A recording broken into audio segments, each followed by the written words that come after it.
Welcome to another episode of Preparing for the Unexpected. I'm your host, Alex Fullick, and as always, we like to talk about things related to crises, disasters, emergency management, COVID, well-being, resilience, and anything that's relatable to those topics, and anything that helps you, your organization, or your community prepare for, respond to, and overcome adverse situations. A couple of quick announcements. I will be speaking at the Disaster Recovery Journal Conference, which is now all virtual, October 11th to 14th. I'm also now the MC for that conference. I will also be speaking at the BCI World Virtual Conference, November 3rd and 4th. I am presenting at that conference, but I'm also going to be facilitating a panel discussion and a couple of networking sessions now. I'm also speaking at the Continuity and Resilience Today conference, December 1st and 2nd in Toronto, which is just down the road for me. So hopefully I can be in person for that one. And finally, a reminder, the new book is out. So everyone, please feel free, go to my website, stone-road.com, go to the shop, and you can get the book there. And exclusively to my site right now is the ebook version as well. So check that out. If you'd like to be a guest on the show, you can reach me through LinkedIn. I'm the only Alex Fullick there, so I'm really easy to find. And we'll see about getting you on the show or finding someone to talk about the topic you'd like us to touch on. To take that a step further, today is one of those people who reached out. I'd like to welcome to the show, we're going to talk about, by the way, first of all, so everyone knows what we're going to talk about, Business Crises, an entrepreneur's perspective. And that's a little bit different than what we usually talk about, how to do a BIA or what should be in our continuity plan.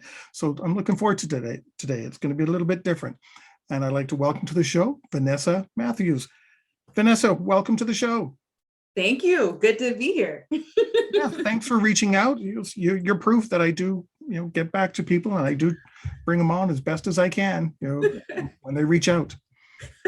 Absolutely. And also congratulations on emceeing the DRJ virtual conference too. Oh, great. Thank you very much. Just in case anyone isn't quite sure who Vanessa Mathews is, can you tell us a little bit about yourself and what you do and how you got into what you do? Absolutely. So I've been in the Homeland Security, emergency management, crisis management field for the past 15 years. My career started in local government, went to state and ultimately federal, working with the Department of Homeland Security in California. And then I transitioned my focus into the private sector, where my career really took off in aviation, manufacturing, and retail. So that's really where I learned a lot of the passion for the work that we do today in the profession. Outside of that, I am also a professor at Savannah State University. I teach the Homeland Security and Emergency Management courses, specifically crisis management and business continuity to undergraduate level students. And I also am the CEO of Asfalis Advisors. So we are a professional services company, and our scope of what we focus on is also business resilience, crisis management, and business continuity. Oh, so you're not busy at all. Just hanging out a little bit. No days ever the same. As I said, we're going to talk about business crises, an entrepreneur's perspective, which is going to be really interesting, I think. One of the things in the list of things we're going to touch on is some of the decisions we make in business and how it can cost us. Now, there's all kinds of questions about that, but I'm going to let you start and address that, and I'll just jump in as we go along.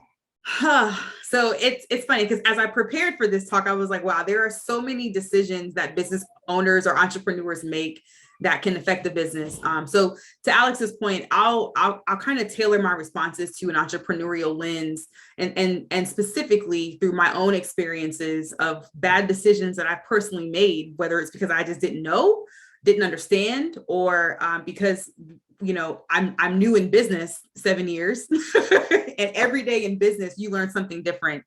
But specifically for us, one of the worst decisions I ever made actually was in a result of hiring the wrong person at our company, and it ended up costing us our annual revenue. for one specific year. So we literally went 12 months without revenue because of one bad decision that I made. And then the ripple effects that happened after that caused us a significant impact to our business. So that is just proof that even if you hire the wrong talent, that's a risk, right? And what that can potentially cost the organization. So how do you go about addressing that? And I don't mean maybe your specific situation, but let's say we've made a bad decision. So how do we go about rectifying that situation? Because to your point, that had a big ripple effect, right? To use your word. So if we've made a bad decision, Yep. How do we go about rectifying it, considering all the ripples that are out there? Yeah. So one of the things that I personally live by, especially in the risk and crisis management world, is if I can't see it, I can't solve for it. So number one, we have to put ourselves in a position where we can see. I'm a wife for 3 years now. Sometimes what that means is admit you're wrong to your spouse, own what you did, take some accountability, apologize, and move on.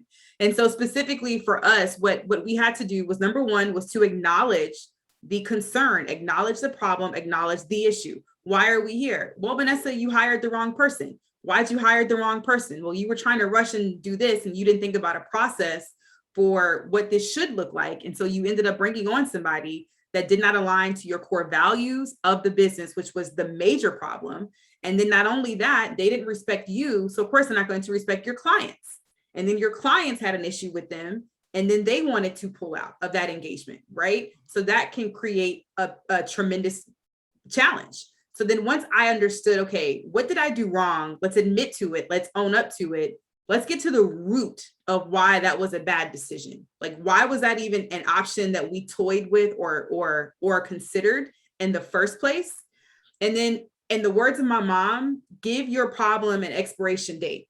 So yes, it's humiliating. Yes, it's frustrating to go 12 months with no revenue. But it's also like losing weight, right? If I want to lose 25 pounds, my COVID 25, I got to put an end date on that. What date do I want to lose that weight? And what's the backwards plan? Okay, stop going to Chick-fil-A and getting the French fries. Stop going to Starbucks and getting a latte. But what are the things that I can do differently in my diet and my workout to hit that particular goal? And then once I set a date to create a solution for that particular problem, it's like everything else in business, right? What's the plan? So we have a date. Let's work backwards. What's the plan? What are the milestones that we're going to set so we know that we're making progress? What am I going to actually do from this period of time to help resolve it? And then lastly, people can't hold me accountable if I don't hold myself accountable. So how are you going to hold you accountable first? And then who's the person that you need to pick up the phone and call to help hold you accountable? Who's the person that will tell you the god-awful truth, whether you like it or not? Well, that brings up a couple of interesting points. I'll address one first. Do you think some people are too afraid to admit they've made a mistake? Absolutely. Because with today's social media, admitting a mistake could go either way, right? You are 100% spot on. Unfortunately, accountability is not a pretty word, and a lot of people don't like that. Whether you are a, strategic partner, whether you're a CEO, whether you're a customer, not everybody deals with accountability well. But I also think that for us in our profession, that's not something that we can let go as an excuse. Whether you like it or not, it's just like managing risk. There's one person who's responsible for the particular risk, right? And if we don't have that level of clarity from the beginning, that's how things slip. That's how there's impacts to the business. And so I think that it's also a bit of pride and ego that sometimes we don't want to be wrong. And I'm human. Like, I literally was wrong about something last week. And I had a customer who voiced her concern about this particular wrong. And I said, okay, well, I can sit on this phone and I can point out all the things that I think that they also did wrong, or I can focus on, Vanessa, what did you do wrong? And how can we address that? And just own it. And then also what I found though, is when you own your wrong, the tension in the room goes down. Mhm. You can't argue with that. It's like, all right, well, they admitted to it. You made it easy on me. Yeah, yeah. We can get to a solution faster. I was just going to say that when that happens, sometimes the solution is easier to reach, and it not just easier to reach, but you reach it faster. My other point is, if you do, let's say you accept that mistake, yeah, you're right, I goofed up on that. Is it up to that one individual to find a path forward, to resolve it, or is it better as a group effort? Well, because sometimes you make a bad decision, but everything that led up to that seemed just perfect. Yeah, and absolutely. you don't want to lose that momentum, all that positive stuff, because everyone focuses on that one bad decision. Yep. So this is actually, Alex, I think you were with me last week. I wasn't, just for the record, everybody. You are channeling me. So, making bad decisions. And I'll speak from the perspective, I run a consulting company, right? So we are always interfacing with strategic partners or customers. So here is one thing that I've had to help myself to understand, and it also has helped to give me grace. Even Chick-fil-A has customer complaints. Microsoft has customer complaints. I have an iPhone. I have customer complaints for Apple. Asfalis Advisors is no different. Every business will have an unhappy client. It is unrealistic to think that we won't. Mm-hmm. So I say that to say it is completely okay when something goes wrong, because things are supposed to go wrong. And honestly, had we not gone through that terrible decision that I made back in 2018 that cost me 2019's annual revenue, we would not have grown 140% in 2020. Mm-hmm. So it took the bad mistake. It took the bad decision. And guess what? I made a bad decision yesterday. Like, it was a different bad decision, but it was still bad.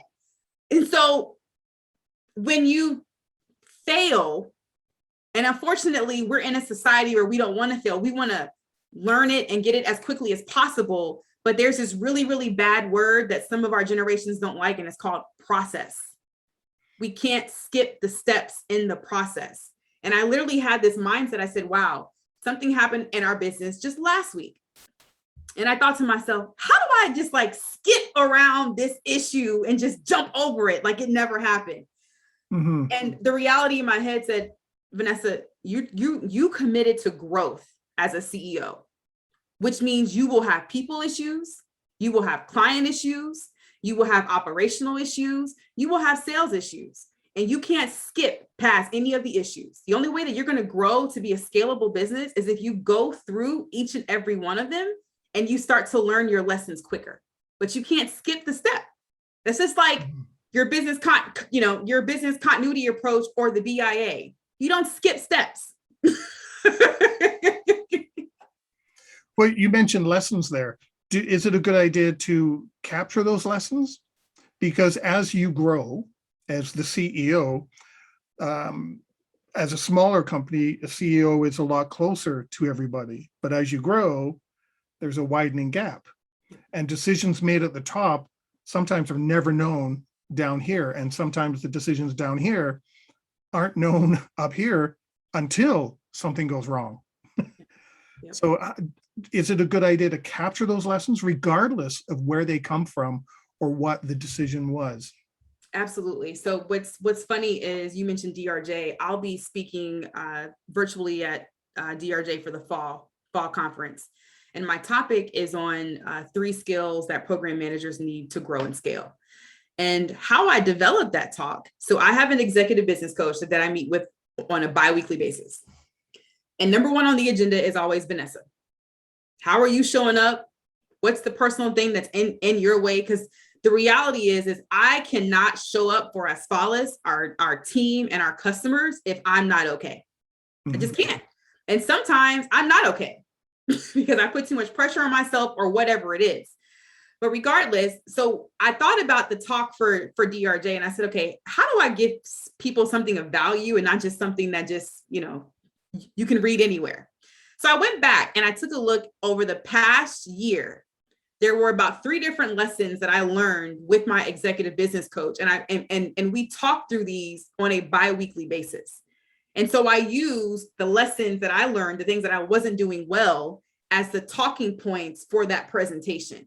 How do you run more effective meetings?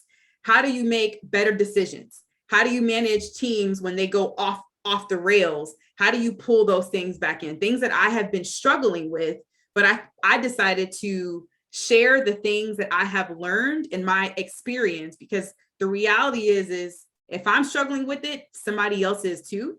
Mm-hmm. And the more, to your point, we can talk about the lessons that we're learning and share those with other people, the more we can sharpen the iron that's next to us, to our right and to our left. And then secondly, as a team, after we finish any project, any engagement, there is an internal lessons learned process. And then that process goes to an after action review or corrective actions. And we put names and dates next to those things. Mm-hmm. And they're part of our weekly huddle. So every Tuesday and Thursday, we have a weekly huddle that's standing, and those things are discussed every week until they're resolved. I think that's one of the things people forget with lessons learned. I spoke with, what was his name? Nick Milton, I think his name was. He was the author of the Lessons Learned Handbook. And he said that unless something changes, and you follow through with dates and timeframes and somebody assigned to fix it, you haven't learned anything. Yep. Something has to change. Then you can share that with people. This is what happened. Here's how we changed it. And go forward and look at the good and the bad that happened. Not just, everybody focuses on the bad, but sometimes, like I mentioned a few minutes ago, leading up to a bad decision, everything went fine. So why do you want to change all of that? It started to go off the rail here, but nobody remembers this part, the good part. Keep doing that part. Yeah, exactly. But you have to share that too. Otherwise, nobody knows, and somebody new is going to come along and do their own thing, and it's not going to be good. Yep. Right. On that note, we've come to the end of our first segment. Today, we are talking with Vanessa Mathews about business crises, an entrepreneur's perspective, and we'll be right back.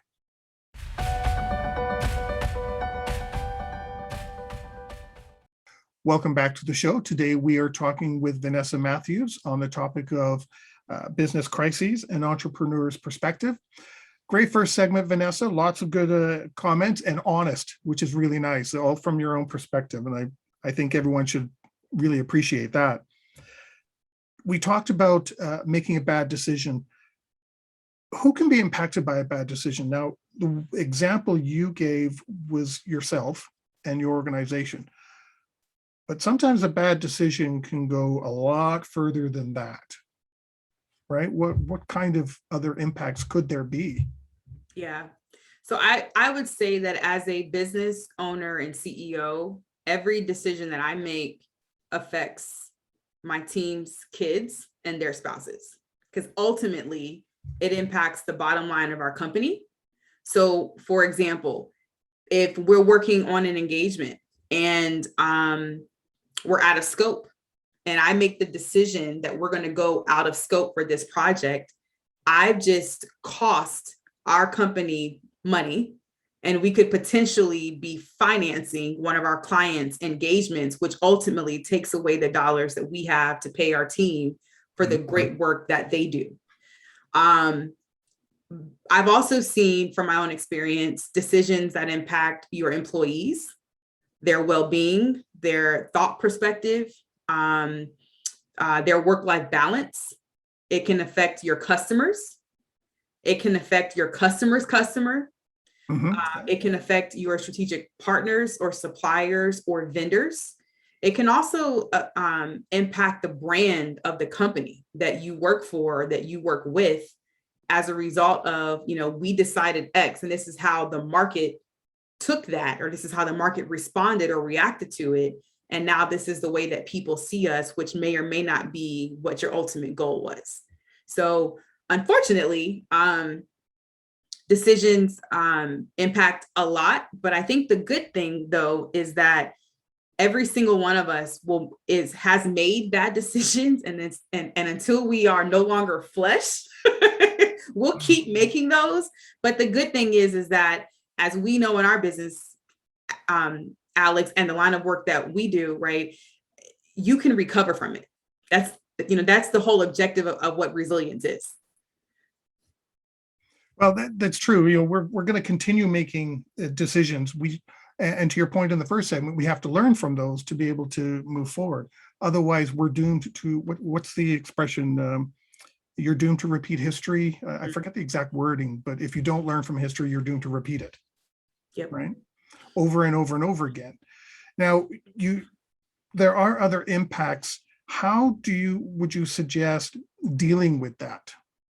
If you have had an impact, or you've impacted employees, or you've impacted some clients, or even potential clients, they've just sent you an email or something and you've made a bad decision, it's on the news, they may turn around and say, oh, okay, well, I'm not dealing with them.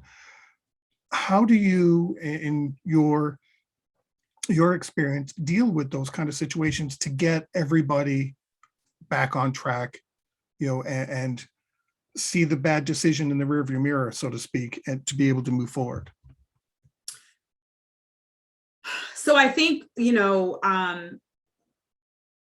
really it's what we talked about in the first half, which is, if you can't see it, you can't solve for it. Acknowledge that there's been an issue, own up to that, get to the root cause, put a date on that problem so that you can find a solution, work backwards, identify how you're going to hold yourself accountable, and then identify who your accountability partner really is.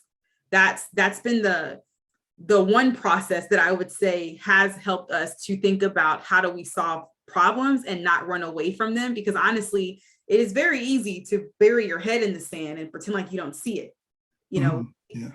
We work with different types of people from all over the world. And some people that we work with, that's just what they want to do. They don't want to talk about it. And if that works for you, that works for you. That doesn't work for me. I need to address it immediately so I can move on. So, that's the process that I would say works best for us. In the world of social media right now, do you think it's a good idea for those that have been impacted, communicate everything through social media? Or is picking up the phone to some of these clients and saying, look, I've made a decision, or we made a decision, here's how we're going to fix it? Because even if your bad decision is really one-on-one with one client, because of social media, everybody knows about it. So who are you addressing, social media or the client? Yeah, so my motto is, because I'm in the people business, it's always people. So, and I also think that it depends on your business. So for us, we're professional services. Nothing happens in our business until there is trust and a partnership. Relationships go to partnerships, and through that process, trust has to be built, established, and maintained. And so for us, it's pick up the darn phone. And sometimes they don't want to respond. That's fine. I'll send you a text, but at least you see me as coming across as a partner who's attempting or who's trying, right, to help you resolve it. And then in other instances, I think depending on your type of company, it may be appropriate for you to respond on social media. One example, my husband and I have been displaced from our home, and we finally were able to move into our home. So we stayed in about 10 beds for over 30 plus days until our home closed. One hotel that we looked at, I went online to see what the reviews were. And I selected a hotel, and we stayed for a week there, which cost us a significant amount of money. But what I appreciated was their customers complained on social media and through their Google reviews. And the hotel responded to every single comment. And they had a pretty appropriate response. And some things they could not control, like the price of parking was ridiculous. But I actually selected that hotel because I said, at least they went through. And if you placed it as a concern, they acknowledged it and owned it. And that actually made me select them as a partner for us to stay with for an entire week. Yeah, So it does work. Interesting. Let's change gears a little bit. How do you know when or if you've even made a bad decision? Because using the same example, you're going along the road, everything is fine, you make a decision, and sometimes you don't know the impacts of that decision right away. So how do you identify that you have made, you do have a crisis suddenly on your hand?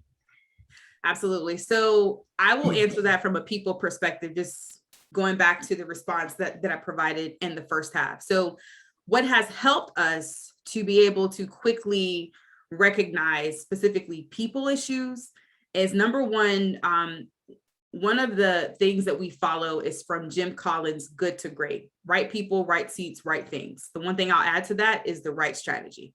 So we're always making sure that when we hire people, is it the right person? Are we putting them in the right seat? Are they going to be doing the right things? And are they going to be focused on the right strategy that we built for our company? Secondly, establishing your core values. And that should be the non-negotiables. And we get that from a few different sources, but whether you are leading a company as a CEO or whether you're leading a department, there should be a set of core values that you hire, reward, and fire from. And one of the things that we had to establish was our core values. When I first started my business, someone challenged me, what are your core values? I couldn't repeat our core values. I had no idea. And I made them. But what that told me was, Vanessa, if you can't remember them, how do you expect your people to remember them? Yeah. So of course they can't if you don't even know it and you created them. So we had to get very, very intentional about rethinking about our core values, how we talk about them, how often we talk about them. And when we hire, we're looking for a core values fit. I don't care what your technical expertise is. If you don't treat the janitor like you treat the CEO, if you don't show up, if you don't operate in truth and show integrity, these are some of our core values. It's a no for us, right? And then thirdly, everyone in your company or department should be responsible for owning a number because numbers don't lie. So for us, one of the things that we were able to accomplish this year was everybody has to own a number. What's the one number that when we do our team stand-ups, that's your one number. Are we on target or are we not? And if we are or not, why? And what are we doing to resolve it? And what it's helped us do is to have a greater respect for accountability and a high performing team. But again, these are the infrastructure building blocks, right? So we committed to growth. And as a result of that, there's a lot of things that have to happen. And I describe it as we walk through the mud every single day. It stinks, it's dirty, it's not pretty, it doesn't feel good. And it takes a lot of time to get out of the mud, to wash yourself off and then come back the next day. Mm-hmm. But until we get our infrastructure in place so that we can support the type of growth that we're currently building, that's just the reality of where we're at. And a part of that infrastructure is accountability for the team. That's just not something that you say every day and then it just happens. You have to demonstrate that hour by hour, day by day. And then lastly, so, these things have helped us to be honest with ourselves, to be clear about what we're looking for and what we're not looking for. But now that we have these things in place, we can spot potential bad hires earlier in the process, or if we don't catch it through the interview, within the first 30 days, it comes up quick. Mm-hmm. We're able to get that out quicker because last time it cost us our financial revenue, right? So that has helped us to be able to see things a lot better by having our more alignment and more clarity on what our expectations are. And that kind of brings me to the point of like organizational resilience. It's kind of, you need what you just described. You need that to be able to get on the path of organizational resilience. It's not going to happen just because you have business continuity or incident management. Just because you have those processes in place doesn't mean you're resilient. It actually goes back to some of those core values that you just described. Absolutely. And I'm assuming you shouldn't have to be in a position where you're waiting for an impact to a client to have them turn around and say, hey, we've got a problem, right? Yeah, that's never what the goal should be. But to your point, right? So one of our things is, how do you measure quality? So for some of our team members, they haven't been through this process before where you quantify everything that you do. So there's been a conversation about, well, how do we qualify or how do we quantify quality? Well, to your point, Alex, if a customer raises a concern, that's an easy way to quantify that. Customer complaints should always be 0. If we hit 1 or whatever that threshold is, right, that's an indicator that something dropped in our process and we didn't follow our own rules. And that's not fair to us, and it's not fair to the client. Mm-hmm. I'm curious with, you mentioned how you fix things.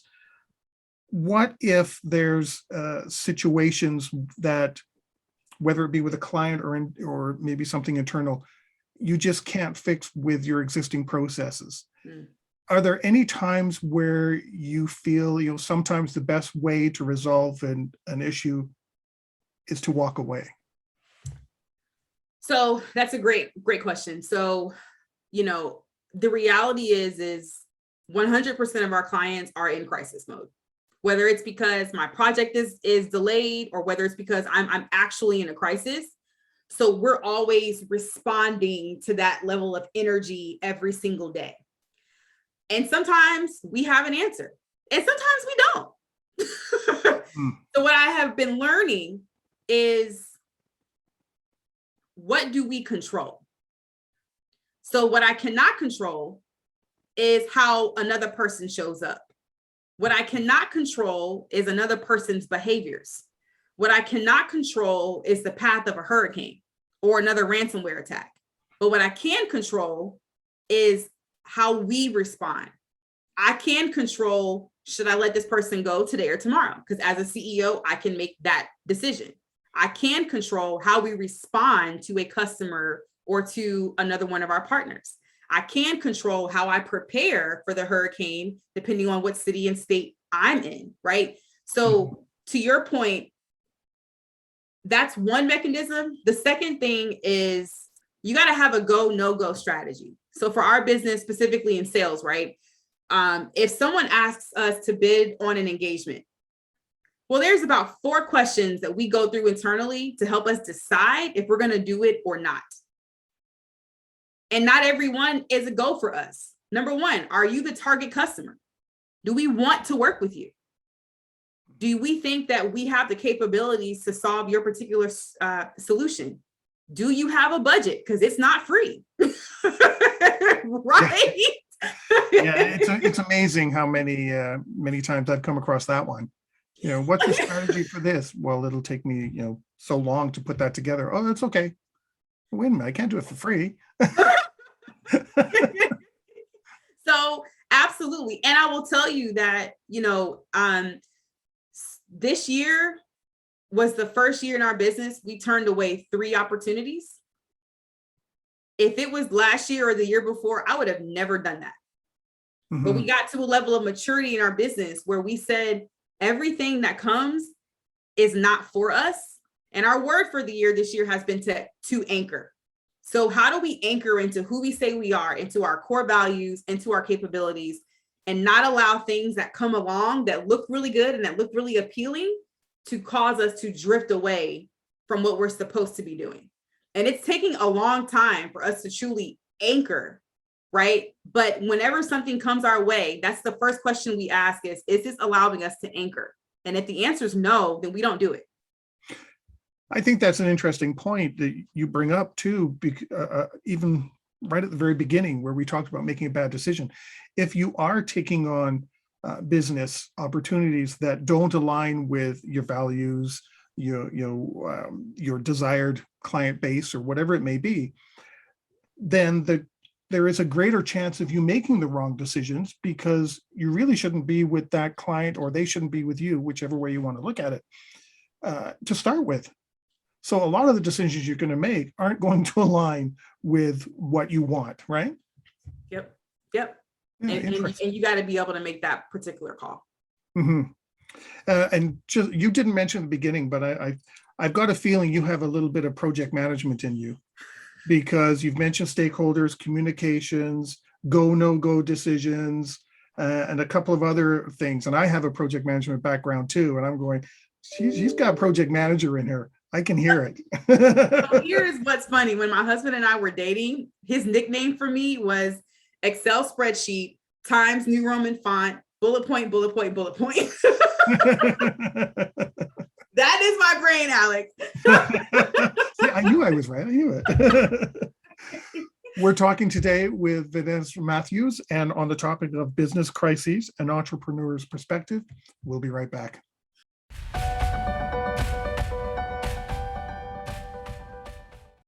Welcome back. Today we are talking with Vanessa Mathews on the topic of business crises and entrepreneur's perspective. Vanessa, lots of great information. Your passion is coming through the screen for sure. So I really appreciate that. We're going to change gears just slightly. And we're going to talk about some of the events. Just because they haven't happened, we should still prepare for some things. And one of the examples I was thinking of was the Atlanta tornado and snowstorm. Can you talk about that a little bit? Absolutely. So just because it hasn't happened yet doesn't mean you shouldn't be prepared for it, is something that came to me. Most people who know me know that I've experienced what I call the perfect storm. In 2008, a tornado with 135 miles per hour picked up my vehicle and totaled it while I was inside of it. One person died, 50 people lost their homes, and businesses and buildings were destroyed and disrupted across the city of Atlanta. And I was majoring in Homeland Security and emergency management. And that was really my first personal crisis that I had to go through. And it gave me the empathy and the compassion for people that you and I meet every day, Alex. And so that's kind of where that thought came from. Was I didn't expect to be in a tornado in April of 2008. But it doesn't mean that I shouldn't have been prepared for it. So what does that mean? So if you're sitting in the car and you're and something happens out of nowhere, how have you prepared your mind and your instincts for, do I get out of the car? Do I run? Do I brace? What are the things that you're training yourselves, like muscle memory, like we do with our exercises, right? How are we training ourselves to be able to respond to different things that happen? And so when I think about that tornado in Atlanta, when I think about the snowstorm that happened in Atlanta, and I have a lot of Atlanta examples because I grew up there. But also, if I think about the January 6th events at the, in Washington, D.C., if I think about, COVID-19, the issues we're having within our supply chain, there's so many things. What's happening with Afghanistan, just because it hasn't happened yet does not mean that for the work that we do, we should not be prepared in some way, shape, or form. Well, you have to be prepared for the unexpected, right?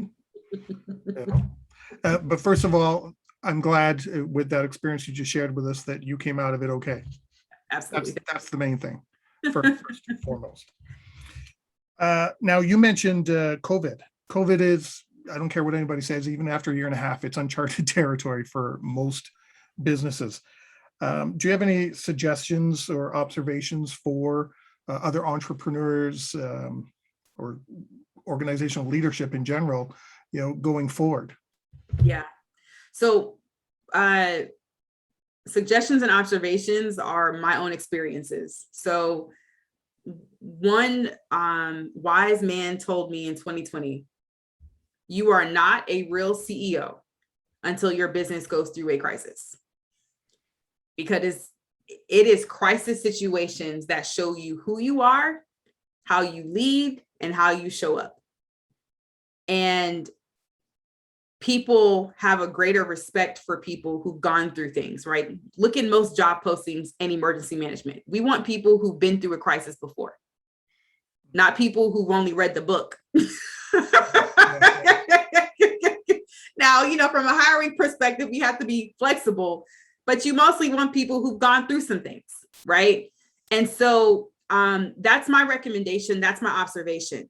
those words were shared with me when I came off of 12 months with no revenue. And 2020 was the first year that I got back up and decided to get back in the fight and not give up. And so to bring that circle, to bring the story that we started back with full circle, not only were we unable to generate any revenue, but I also lost my confidence. And the Vanessa that you guys see and experience today was not that person in 2019. We also had a lot of outstanding dollars in our accounts payable.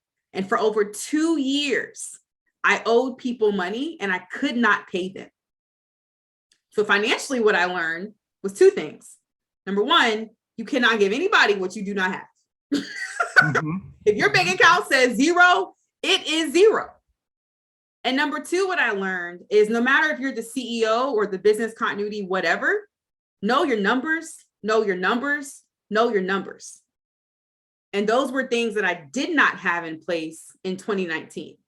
And so the best advice that I ever received as a business owner, which I believe applies to no matter who you are and your title, you only lose if you quit.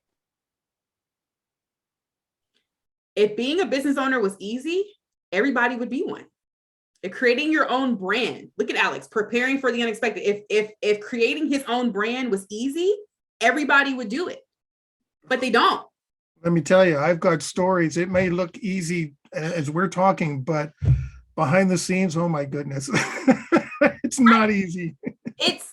It's extremely challenging, and it takes a lot of energy. And oftentimes people say that they get it, but they don't, because unless you've been a business owner who has committed to growth, then you really don't know what it's like, right? And so as being an entrepreneur and talking about decisions that we make and how those decisions can affect us, my only thing is just don't quit.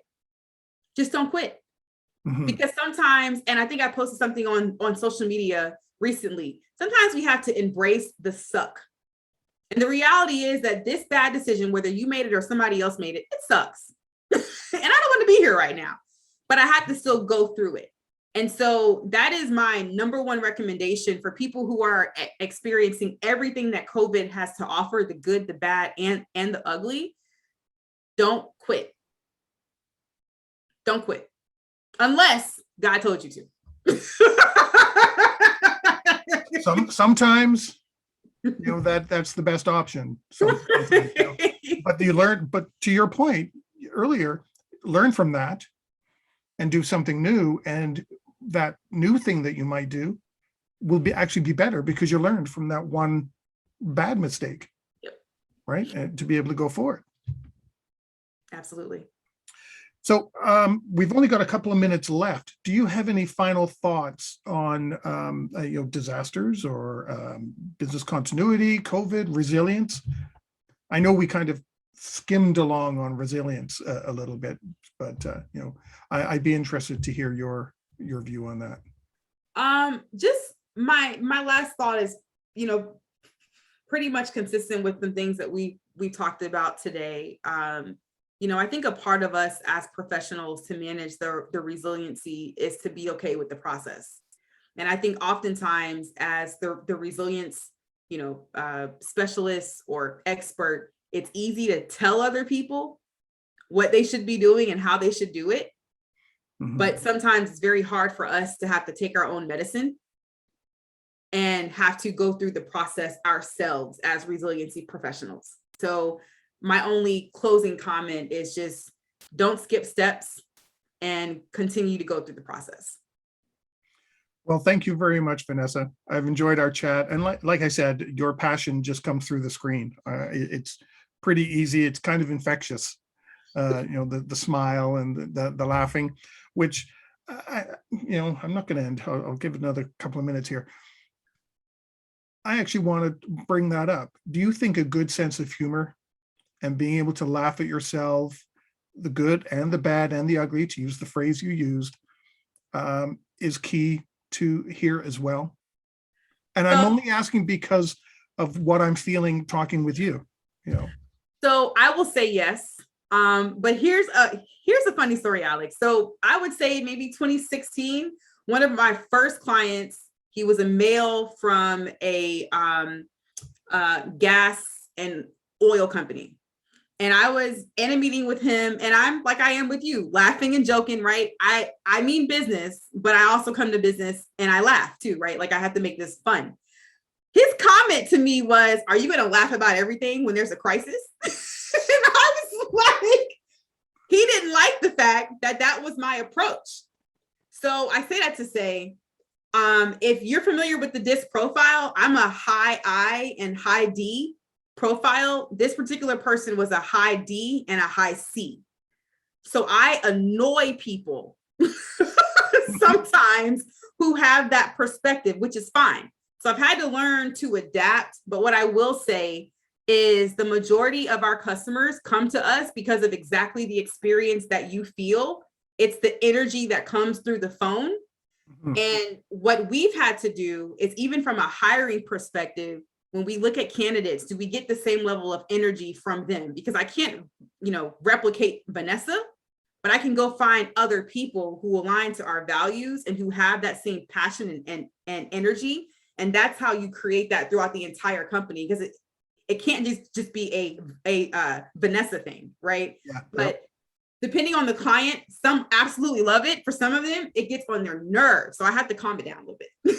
I've done the same thing. I was on a call like this, a Zoom call, and one of the people, it got back to me afterwards that, they were upset because when I talk about business continuity or resilience, disasters, disasters are terrible, but yet I get really, excited about it. And, when I start, really going, I don't want to stop talking, about it. He didn't like that. Yet the other person found, you are so passionate about this. You're the person we want. And yet it was two complete opposing viewpoints on the exact same call. And it was just me, I'm the same way as I on these calls or those calls as I am on this one. Yep. So it was kind of, can't be everybody to everyone, so so I'm just going to be me. It's easier. Right? I'm going to be Alex. Yeah, it's easier, so much easier, less work. Vanessa, thank you very much. I really appreciate your time, and I'm really glad you reached out to be on the show. I've enjoyed it, laughed. Like I said, the passion just comes through the screen, and I'm really glad that you had lots of insights to share with people, and I really hope they pay attention to it, and take some of this back to what they're doing, and so I really appreciate your expertise and your time here. Awesome. Thank you so much. Thank you.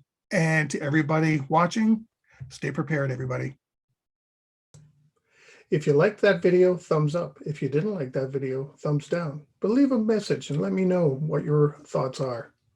If you'd like to be a guest on the show to talk about something related to business continuity, disaster management, COVID, personal well-being, anything that's relatable to those subjects, you can reach me through my LinkedIn profile, which is in the video description. And of course, don't forget to subscribe. In the meantime, stay prepared, everybody.